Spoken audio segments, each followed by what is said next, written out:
Hello and welcome back to Initial Solution. In today's tutorial, I will show you how to delete a Duolingo account. So let's have a look now.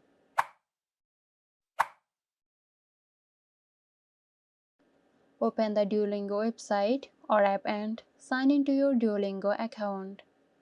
Once logged in, click on More, then Settings. Look for an option to delete or close your account. Click on Delete My Account. Carefully read the instructions or prompts provided. Duolingo may ask you to confirm your decision to delete your account.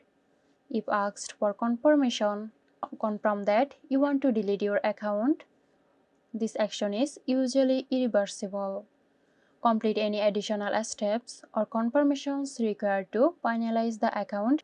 So that's it. Hope you found this tutorial helpful.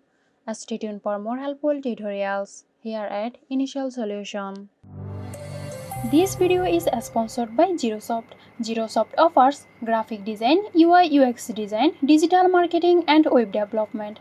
Elevate your brand with Zerosoft today. For more details, check the description box.